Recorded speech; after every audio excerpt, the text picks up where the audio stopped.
day soon enough. You will rise up, yeah. Всем привет, это радио Крым Реалии, у микрофона Катя Некречия, и мы, конечно же, рады, что вы нас слышите на 648 АМ, средние волны доступны слушателям практически на всей территории Крыма. Подключайтесь также к нам, если вы интернет-пользователь, подключайтесь к нам на YouTube и Facebook, страница Крым Реалии, где происходит видеотрансляция наших эфиров.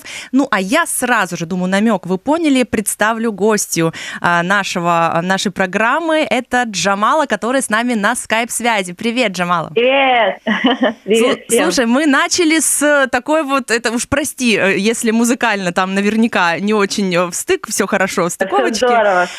Но уж не музыкант. Я просто выбрала несколько буквально твоих композиций, каверов, да, которые ты исполнила во время карантина. И просто хочется сразу отметить, что есть категория людей, которые страдают на карантине, потому что им нечего делать. Кто-то активно вроде что-то делает, кто-то по-прежнему работает, пусть и дома, например, да, но кажется, что ты вообще не отдыхала абсолютно, потому что настолько активная деятельность у тебя в Инстаграме, в Ютуб ты выкладываешь каверы, в Евровидении участвуешь, благотворительностью занимаешься, ты вообще когда-то отдыхаешь, это же было как раз время, 2 месяца для отдыха, а ты работала. Согласна, что это как-то так получается, что действительно не получилось отдохнуть. Все было как-то очень естественно. Вначале захотелось что-то спеть. Постоянно спрашивают, да, какая музыка нравится, там, а вот вы не могли бы что-то спеть не своего.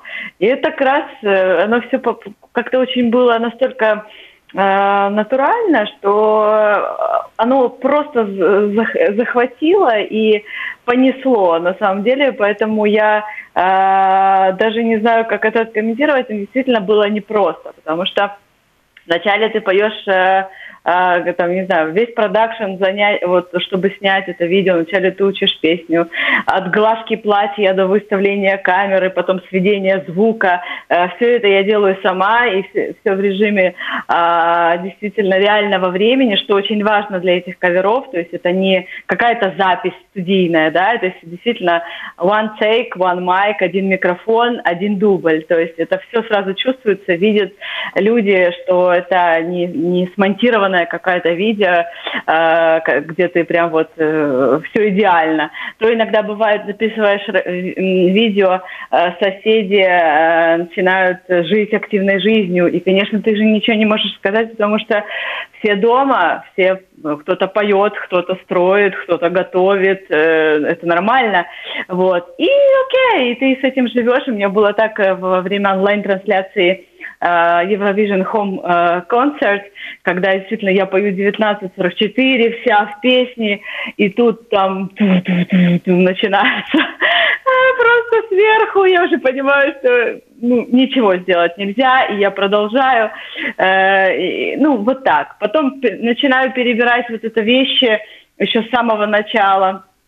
Пришла мысль, меняю свою одежду на спецодежду для врачей. В общем, это как-то все рождалось дома, в домашней обстановке, все эти идеи и с каверами, и с благотворительностью. И опять-таки был недавно концерт, где мы исполнили «Жали» с Аленой, буквально свежий релиз перед карантином. Алена была в Барышевке, я тут, тоже опять вот так вот онлайн.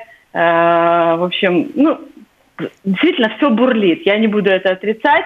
Не просто, особенно когда находишься дома с ребенком, должен как-то действительно выкраивать это время для того, чтобы поговорить, для того, чтобы сделать что-то, для того, чтобы жить полноценной жизнью артиста, насколько это возможно дома.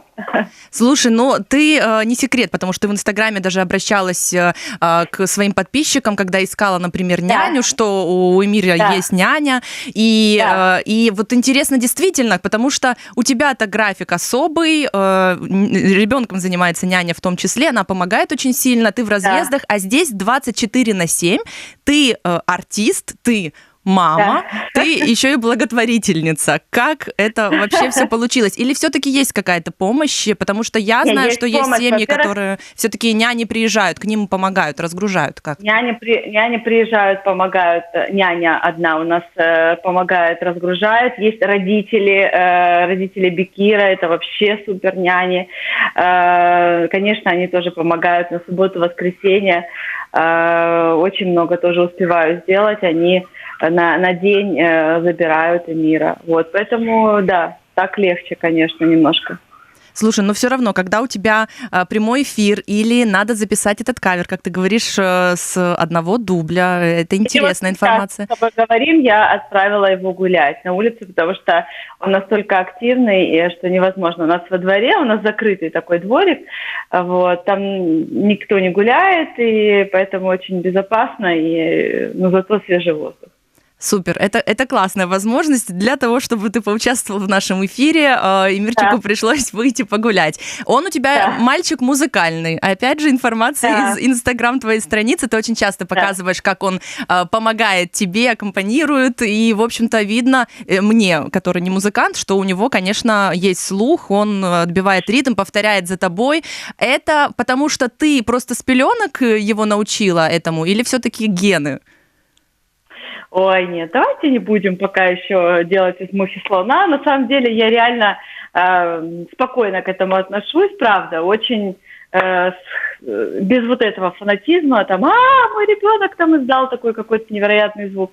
Он развивается в музыке, конечно, он 24/7 в музыке, он слушает очень много песенок на крымско-татарском, на украинском, на английском. Мы постоянно с ним что-то поем, стучим. Конечно, это развитие. Но говорить пока о каких-то его способностях рано. Мои способности мама заметила в 3 года. Ну, такие вот более реальные, когда она уже сказала, что вот я интонировала, то есть пела, выпивая все нотки очень точно, не как все дети моего возраста. Поэтому я бы еще подождала все-таки, чтобы говорить о какой-то там наследственности и так далее. То есть пока он развивается как обычный малыш, который действительно, которого интересует, в общем-то, все. Вот. Слушай, мы, несмотря на то, что делаем запись, я с коллегами обратилась к своим знакомым, к знакомым знакомых, там кто к родственникам обратился, в Крым, конечно же, чтобы люди задали тебе вопросы или в аудиоформате, или же письменно. И вот как раз вопрос про материнство от Лили. Ты та самая «я же мать», которая сильно оберегает, переживает, хочет всему научить, на все кружки записать ребенка, или ты за адекватное материнство?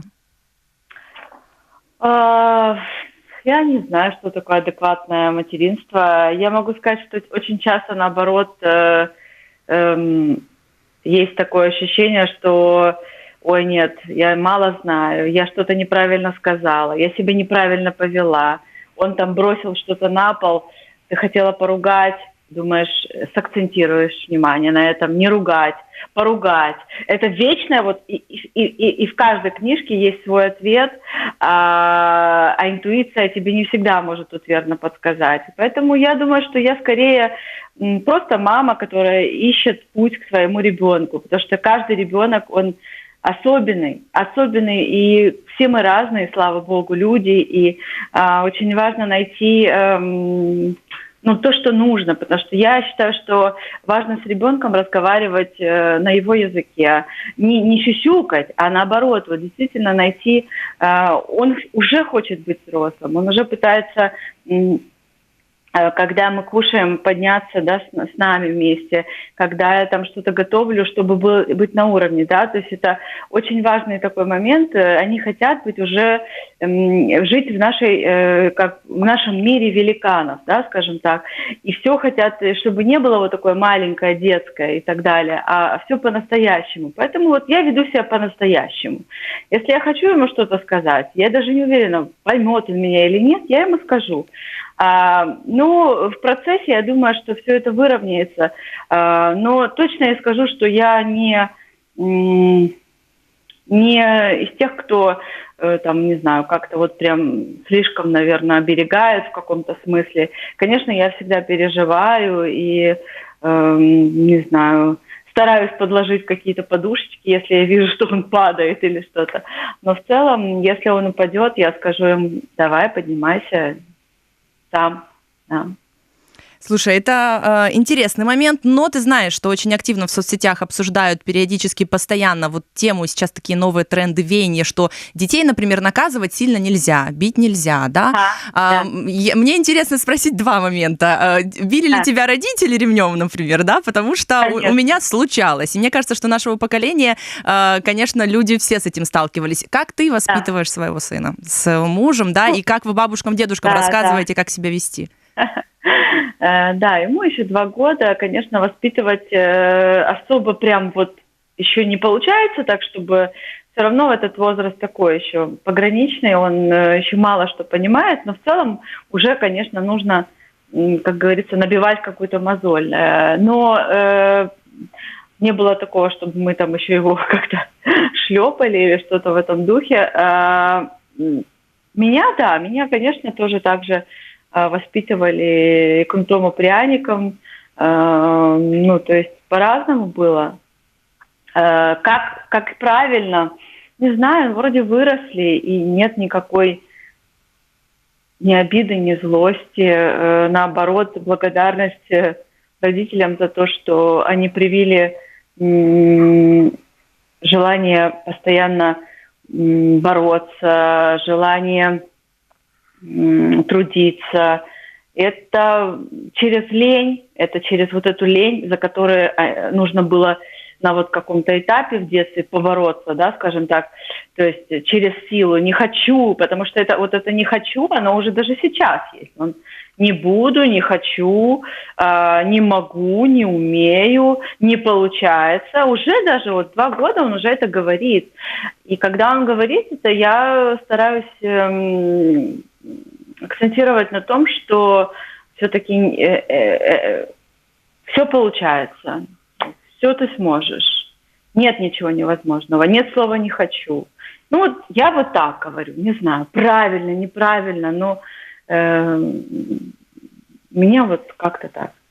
Передаю теперь слово нашим, твоим юным, точнее, фанаткам, я так понимаю, потому что аудиосообщения, взрослые, конечно, один только взрослый из тех, кого мы опросили, согласился записать, но много девочек, конечно. И вот, например, Мелия, 9 лет, из Крыма, хочет очень давно получить от тебя привет. Я попросила записать тебе сообщение аудио, она в Инстаграме это сделала, давай послушаем. Привет, меня зовут Мелия, я из Крыма. Я очень люблю танцевать, рисовать, петь. Я хожу на танцы, на крымско-татарские танцы. Мне очень нравится туда ходить. Мне нравятся очень твои песни, они очень душевные. Это прям рай для ушей, они очень красивые и классные. Моя любимая песня из твоих всех песен 1944. Песня про депортацию крымских татар. Ты мне очень нравишься. Передай мне, пожалуйста, привет. С удовольствием. Привет тебе, моя хорошая. Селям алейкум. Я хочу, чтобы у тебя все получилось. Все на самом деле зарождается именно в этом возрасте. Потому что для меня 9 лет это тоже очень такой активный был возраст. Потому что в 9 лет я помню, что я очень много выступала. Я ездила на конкурсы детские. Это прям вот, я помню 9 лет. Я мало что помню прям реально из детства. Но вот 9 это прям какой-то был такой очень важный этап моей жизни, потому что в 9 очень много решилось. Вот я решила для себя в 9, что я буду певицей. Поэтому кто-то в 14, кто-то в 17, кто-то в 20, а кто-то в 9. Поэтому давай, дерзай. Когда мне говорили в 9 лет, что ты же маленькая еще, я помню, что очень важный педагог в моей жизни говорил: ага, в 9 лет маленькая, да, в 9 лет Моцарт такие вещи делал. Поэтому да, нужно стремиться к очень высокому. Действительно, когда ты хочешь себя пожалеть и сказать, что ты еще маленький, или у тебя маленький город, и ты не достиг еще там чего-то там, вспомни сразу великие примеры в истории, когда 9 лет это считался уже серьезный возраст. Слушай, ну раз ты рассказываешь, что ты прям помнишь этот возраст, и ты принимала уже Да, решение, помню, определяющее да. твой путь в жизни, да, то это действительно Конечно. сильно. Сильно, да, это важный возраст, да.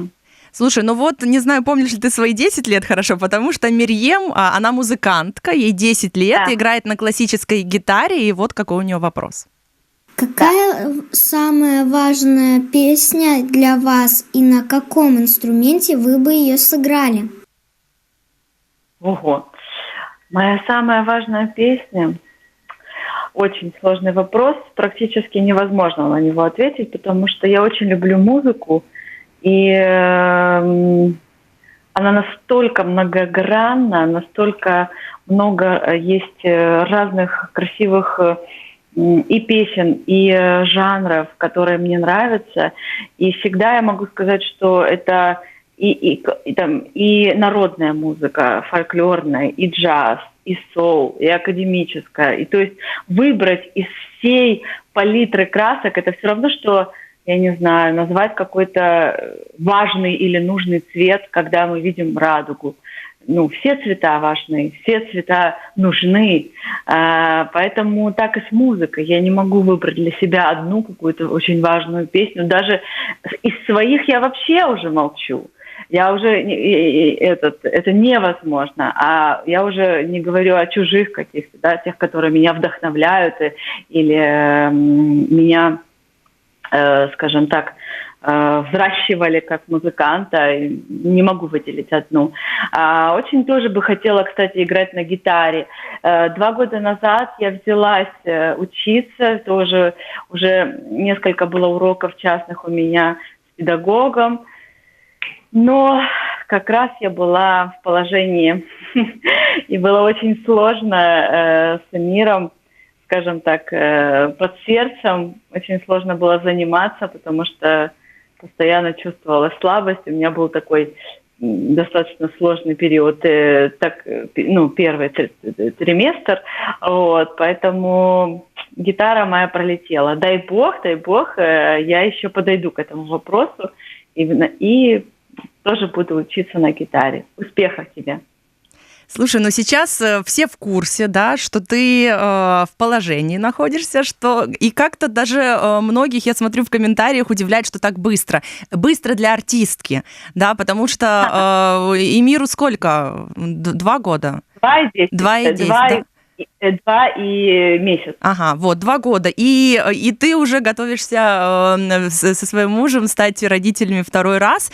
Как удается, опять же, слушай, тут вопрос карантина, потому что если бы не карантин, у тебя бы весной был концерт, например, да, в Caribbean Club, насколько я помню. У меня бы был тур, у меня было продолжение тура 10, у меня бы был концерт, у меня бы была поездка на Евровидение в Роттердам, выступление там. То есть у меня много чего было бы. На декрет не похоже, знаешь, то есть уже активно все было бы. Но, с другой стороны, в прошлый раз тоже, если вы помните, так было очень похоже, потому что было еще и 2 проекта таких масштабных, как «Голос страны», как национальный отбор Евровидения, и помимо этого тоже было очень много концертов.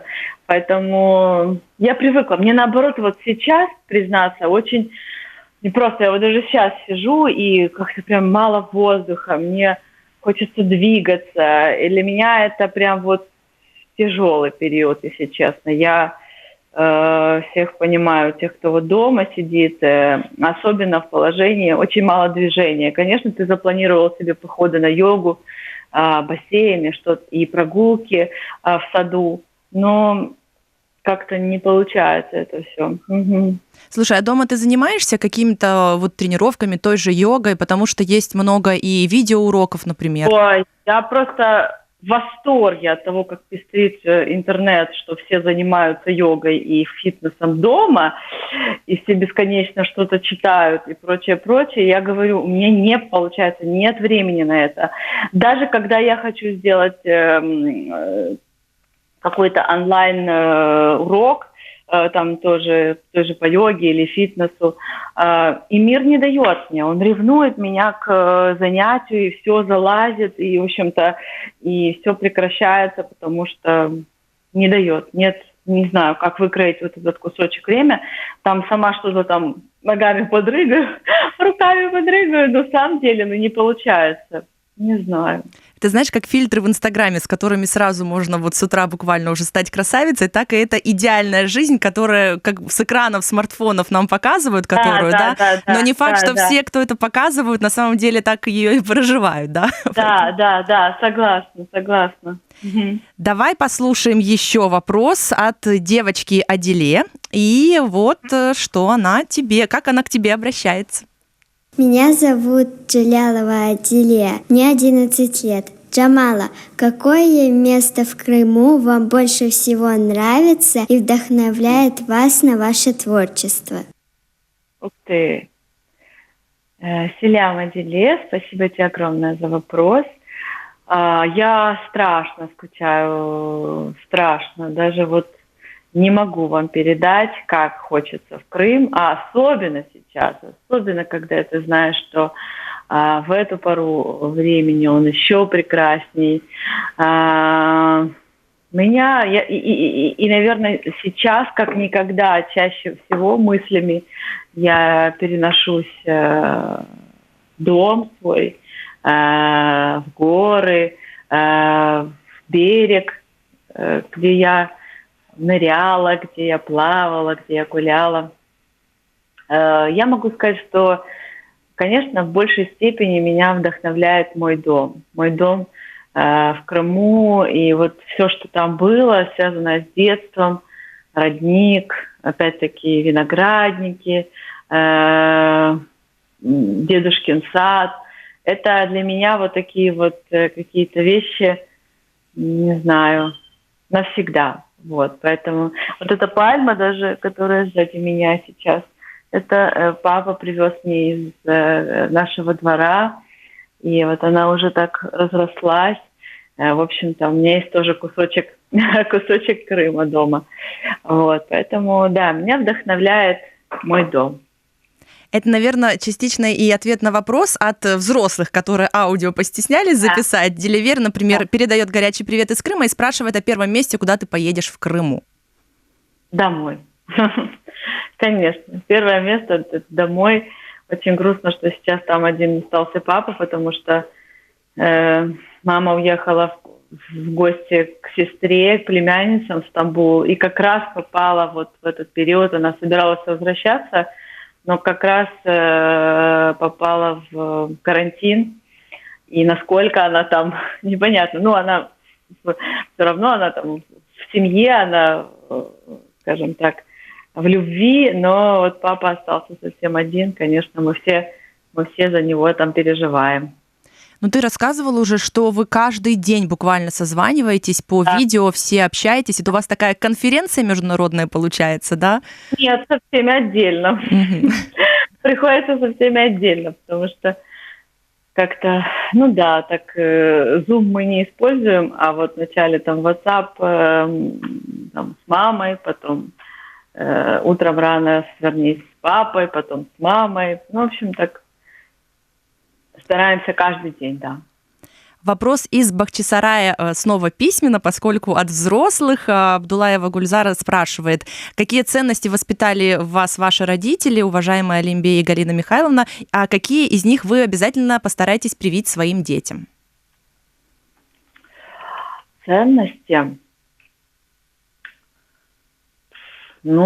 Слушайте, я считаю, что их очень много.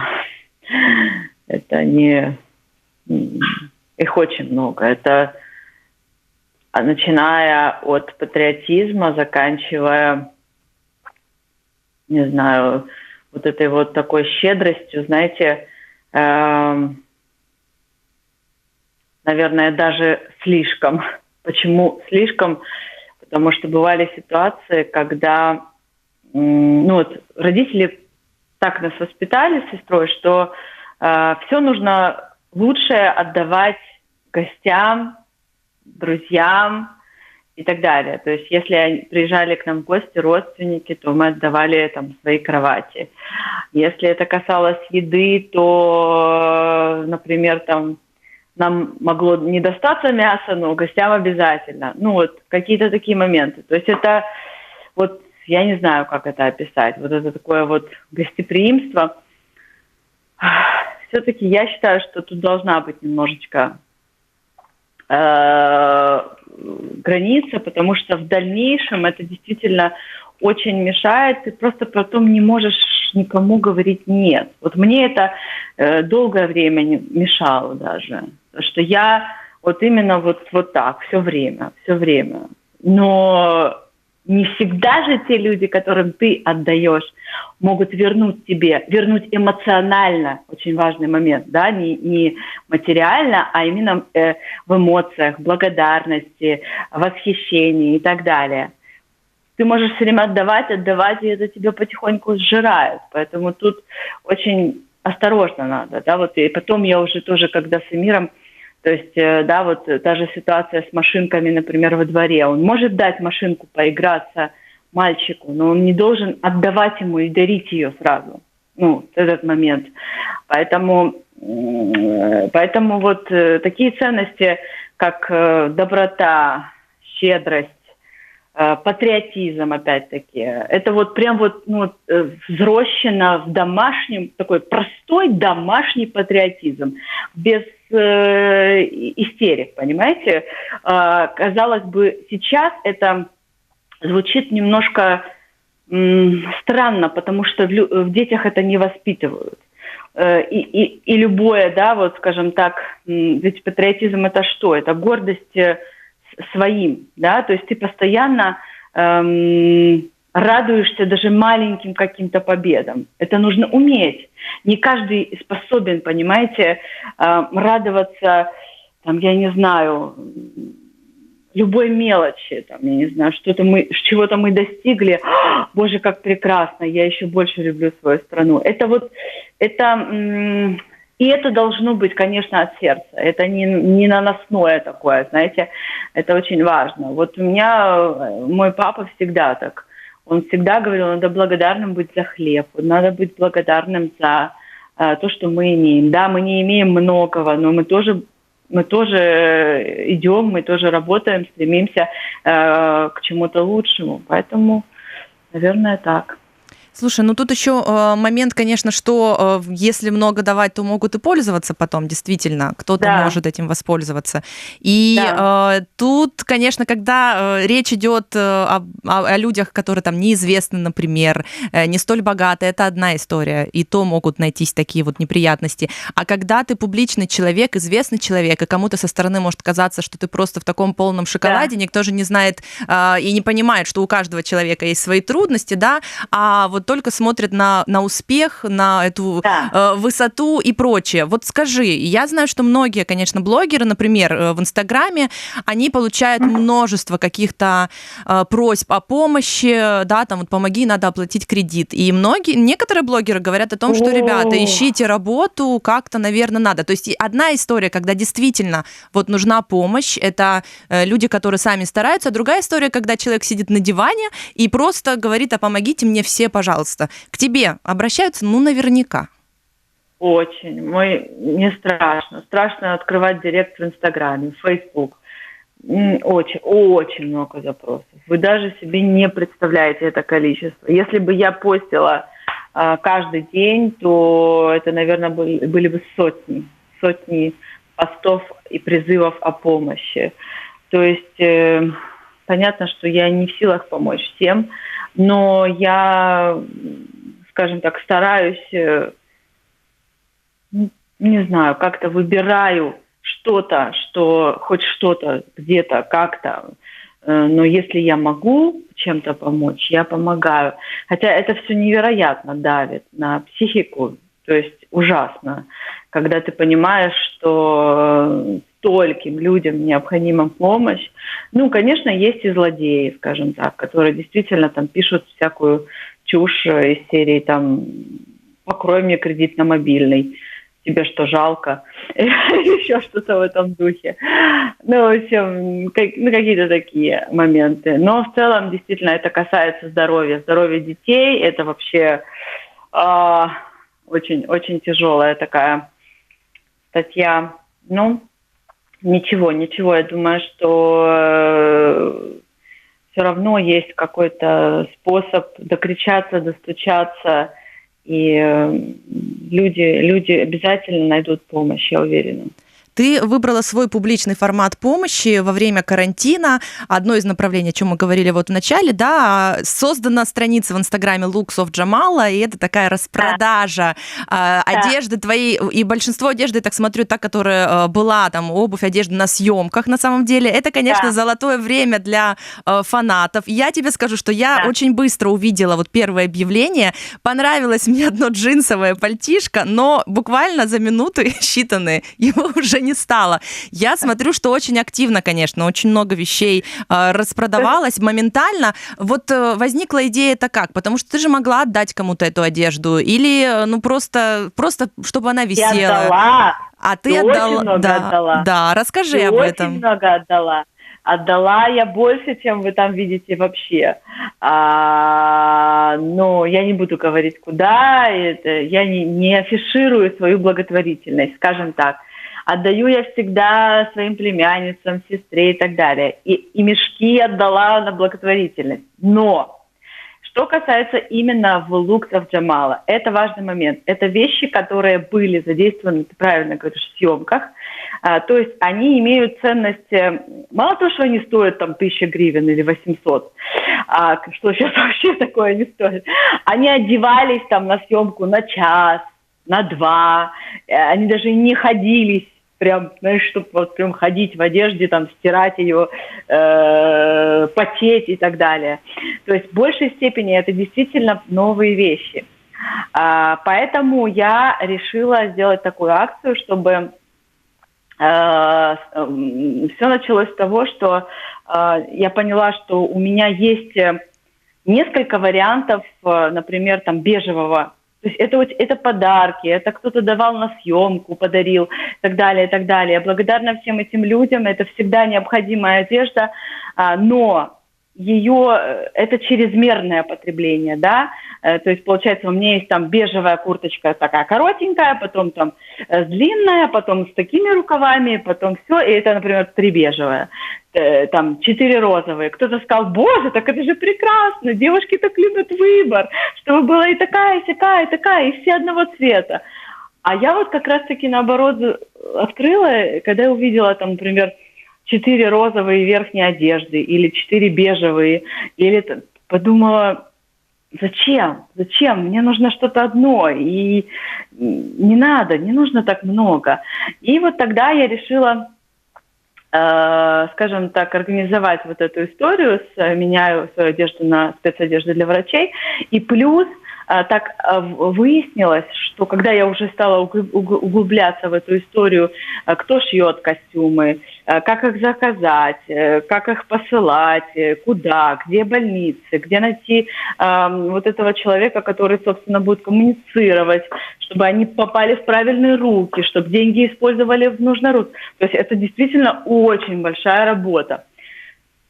Выяснилось, что моя подруга, она работает в детской инфекционной больнице в Запорожье, и она сказала, что ты понимаешь, что у нас только масочки и перчатки, а они контактируют с детьми, непосредственно заразившиеся уже коронавирусом, то есть, все время. И тогда я уже просто понимала: ага, у меня есть точная больница, у меня есть точное количество костюмов, которые мне нужны. Тогда я сделала запрос в СПАН-Бонд, благотворительная такая организация. Ксения Ефремова со мной общалась, Фролов и его мастера шили эти костюмы. И, в общем, тогда я уже сказала им перечислила конкретную сумму, они сделали эти костюмы, переслали, и счастье. Вот тогда я испытала такое счастье. Но еще очень важный момент. Они мне сказали: Джамала, ты понимаешь, что у нас 3000 запросов из разных больниц. То есть мне получилось как бы ускорить эту историю только потому, что действительно я знала конкретного человека в конкретной больнице. А у них просто запросы от разных клиник, которые еще не проверенные, да, скажем так, 3000. То есть это меня поразило. Вот. И поэтому мне удалось так быстро, скажем так, это все провернуть, потому что, опять-таки, я знала человека, и я знала конкретную проблему и знала количество костюмов. Вот. А так я представляю, сколько вообще людей просто пишет куда-нибудь: дайте костюмы, дайте маски, дайте. Но это, кроме того, что личный твой пример, это такой тренд, который как раз публичные люди и задают во время карантина. Во-первых, действительно как-то с умом да с разумом обращаться с теми вещами, которые есть, с потреблением этих вещей, да, а с другой стороны еще и благотворительность. Передаю слово ребятишкам. Вот Мелек, мне сказали, что с крымско-татарского это переводится как ангел. Да, у нее есть вопрос, давай послушаем. Салям алейкум, меня зовут Милек, и я учусь в 7 классе и люблю слушать ваши песни. Хочу задать вам вопрос. Не планируете ли вы спеть с океаном Эльзы? Вот такой вопрос, конкретненько. Ага, Святослав. Сау, Милек, мне очень приятно, что ты интересуешься, слушаешь музыку. Я, честно говоря, относительно вот таких вот дуэтов и творческих союзов всегда отдаю это вот на распоряжение свыше. Почему? Потому что тут очень важно, чтобы вот встретилась вот эта вот творческая составляющая, творческая энергия. Все, что у меня было, а было у меня уже, оказывается, достаточно много в дуэтах, и даже вышло в один альбом, как раз вот перед карантином, по-моему, 21 февраля был релиз альбома «Свои», где вошли все мои, скажем так, дуэты и коллаборации за 5 лет. В общем-то, я, начиная от «Злывы», с Андреем Хлавнюком и Дмитром Шуровым, заканчивая, там, я не знаю, тем же Кейп-Кодом, электронным музыкантом песня «Крок». Это все очень сложно, я думаю, что это осознать, но это все было настолько естественно, настолько какая-то энергия, молния, вот с Дахой-Брахой просто возникла в секунду. Ага, давайте встретимся, есть тема. Я пришла на репетицию, мы начали петь. Я говорю, давайте что-то вот про мавок, что-то мне очень важно. Есть какой-то фольклор? Да, есть, полное ведро. Давайте. Они начинают там тоже вот это вот на добранич Галю, вот это все вплетать уже в мою существующую, как бы, да, авторскую песню там, и вот это все, и потом, короче, это очень сложно описать словами, но это вот поток энергии.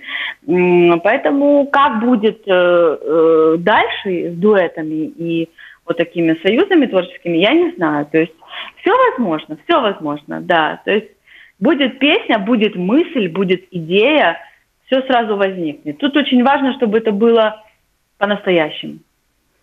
Есть еще один вопрос. У Арзы 12 лет. Аудио вопрос тоже. Смелые, конечно, детишки, молодцы, девчонки. Давай послушаем. Да. Хотели бы вы, чтобы ваш сын стал певцом? Сколько вы бы хотели иметь детей? Если у вас родится девочка, как бы ее назвали? Арзы. Очень приятно. Я хотела бы много детей, конечно, сколько даст мне Бог, потому что это прекрасно. Это правда очень здорово. И, ну, не знаю, это ни с чем не описать. Это дар. Потом вопрос относительно... Там было несколько вопросов.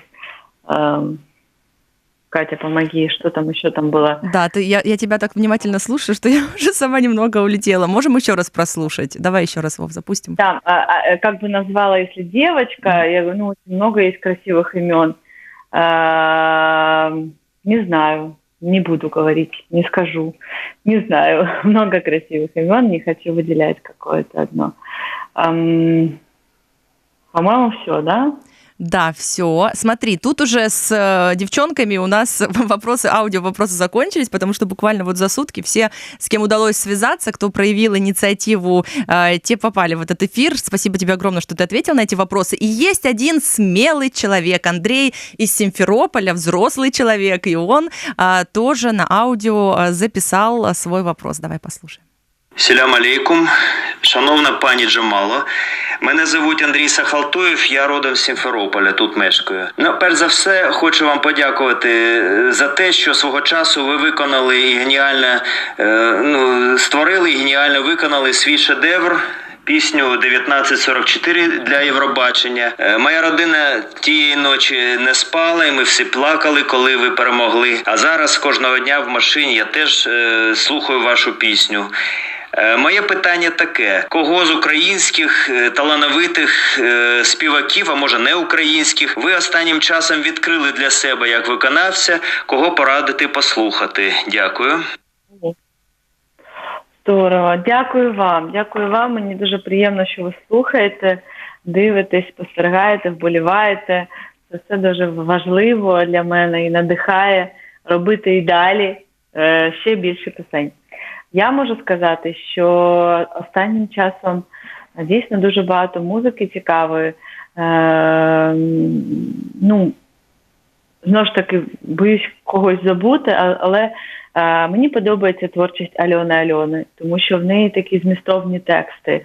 Мені подобається творчість Аліни Паш, тому що вона дуже цікаво так експериментує з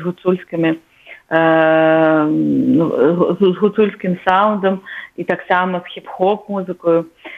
Мені подобається творчість гурту О. Там є така співачка Оля, вона дуже цікаво співає. Мені сподобалось, і я відкрила для себе гурт «Творчі» на Євробаченні нацвідбору цього року. Тому що вони, знову ж таки, дуже сучасно звучать. Їм не вистачає, можливо, ще десь там професіоналізму і таке інше, але це прийде. Дійсно, вони дуже цікавий гурт.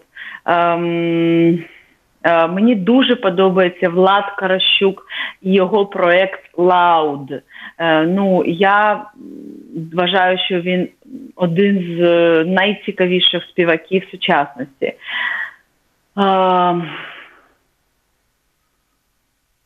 Можу когось забути. Це нові імена. Так, я можу перелучати дуже багато. Всіх поважаю, своїх колег. І вважаю, що українська музика рухається дуже правильно вперед, і це приємно усвідомлювати те, що ти начебто йдеш разом з усіма і постійно експериментуєш, і не стаєш, знаєте, дуже важливо в музиці не ставати мастодонтом, тобто сісти вже так на своє крісло і хвалитися постійно своїми якимись там перемогами, а навпаки, змінюватися, експериментувати. От зараз я так само пишу нову музику, шукаю змісти, і можу сказати, що вже дуже багато напрацювала на альбом. Якщо все буде добре, то, можливо, восени вийде мій новий альбом, якщо не затягнеться вся ця історія з карантином, пандемією і таке інше. Тобто є вже цікавий матеріал для мене, який мені б хотілося показати. Так. Джамала, и, конечно же, хочется услышать от тебя такой, твой анализ, возможно, да, того, что происходит с украинским шоу-бизнесом, и да. Как-то похожа ли ситуация в украинском шоу-бизнесе, может быть, на постсоветском пространстве с тем, что происходит на Западе? Насколько я знаю, может быть, ситуация сейчас другая, хотя, наверное, вряд ли, что все-таки на постсоветском пространстве и украинские артисты, они-то зарабатывают на концертах очень много, да? На Западе все-таки зарабатывают от релиза релизов, альбом, продажа вот этого всего. Да, у нас все-таки нелегальной музыки много, поэтому на альбомах заработать, наверное, не так легко. Вот, поэтому куда все идет? Может быть, у тебя есть какое-то видение, как это переживет или не переживет украинский шоу-биз эту историю с коронавирусом? Дуже важко, очень тяжело, я думаю, что будет всем. Как раз-таки самое большей степени пострадает именно артисты, потому что, да, уже я думаю, что кафешки уже бы надо открывать, по идее, мне кажется, что это действительно важный момент, что статистика говорит о возрасте, статистика говорит о хронических заболеваниях. То есть предостерегаться, да, то есть выполнять нормы, но в целом, мне кажется, для экономики и всего уже действительно важно, чтобы все жило. А вот с артистами будет самая дольшая история, потому что концерты и вот это вот соприкосновение людей, закрытые залы и так далее, я думаю, что это еще не скоро до этого дела дойдет. К сожалению, весь мир от этого пострадал, отменилось огромное количество фестивалей, и это все очень непросто. Поэтому как выйти из этого, я не знаю. Вот мне, на моем примере, я вот только могу за себя сказать, да, что я остается заниматься только своим делом настолько, сколько ты можешь. Опять касательно вдохновения, это очень сложно действительно себя как-то постоянно раскачивать. Не хватает людей, я вам скажу, страшно сложно петь стенам. Все онлайн-концерты, все даже вот эти вот кавера просто забирают у тебя чудовищное количество сил, потому что ты отдаешь и ничего не получаешь взамен. Нет, конечно, ты там видишь комментарии, там количество просмотров, лайков и так далее, но в целом ничего не заменит нам реального общения. Конечно, мы можем радоваться и быть довольны тем, что мы даже можем сейчас интервью давать онлайн, но в целом, конечно, у нас профессия про людей. Это однозначно. Мы артисты, да, музыканты, все зависим от... не только мы. Очень многие сферы зависят от людей, от эмоций. Поэтому как мы выйдем из этого, честно, я даже не представляю. Но будет сложно, я уверена. Потому что, опять-таки, это и менеджмент, это и команда людей, это и музыканты, с которыми я работаю, и это очень непросто. У всех съемные квартиры, это очень важно все-таки, чтобы... Я не верю в то, что художник должен быть голодным, это все чушь. Художник должен действительно знать, где он спит, что он ест, и тогда творчество будет литься рекой. Вот. Надеюсь, что как-то все-таки государство, возможно, придумает, как помочь, не знаю. Но очень важно, чтобы мы сейчас... Вот мне кажется, вообще сейчас весь этот карантин, он про доверие и человечность. То есть, как мы все друг к другу идем немножко на уступки. Понимаете? Тут вот, например, ресторан делает какую-то бесплатную доставку, делает скидку на еду, доставляет там где-то бесплатно людям пожилого возраста. Кто-то что-то... то есть, понимаете, кто-то снизил аренду на офисы, Вот я тоже снимаю там в студии, тоже у меня... Мне мой арендодатель пошел то есть я не использую сейчас эту студию, тоже снизил арендную плату и так далее, и так далее. То есть это вот именно про нашу человечность, про взаимосвязь, про доверие друг к другу. Вот мне так кажется. Слушай, у бизнеса и у тебя, потому что ты все-таки часть бизнеса, да, и у тебя есть команда, ты несешь ответственность не только за себя, а за команду. И как ты нашла какой-то способ, как пойти людям навстречу и в то же время, реально как-то не разориться, скажем так?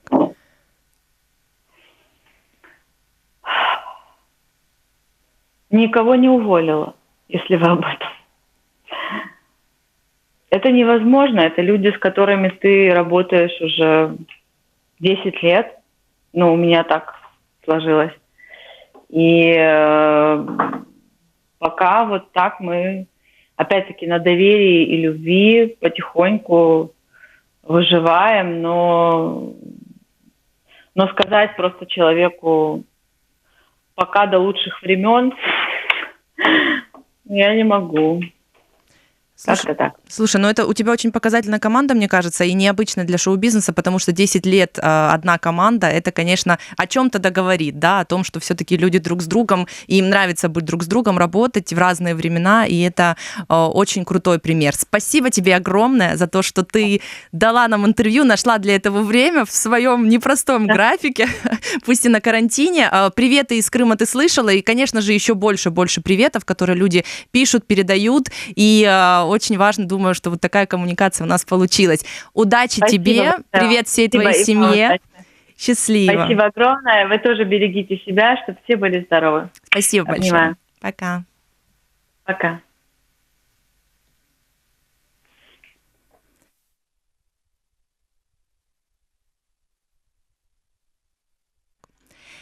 Спасибо всем нашим радиослушателям за то, что поучаствовали в этом эфире. Контактируйте с Крым Реалии, пишите лично журналистам, которых вот знаете, да, слышите в эфире, в соцсетях или звоните нам 8 800 10 06 926 во время прямых эфиров, потому что мы стараемся максимально сделать так, чтобы ваш голос звучал в эфире радио Крым Реалии. С вами была Катя Некречия. До встречи, берегите себя.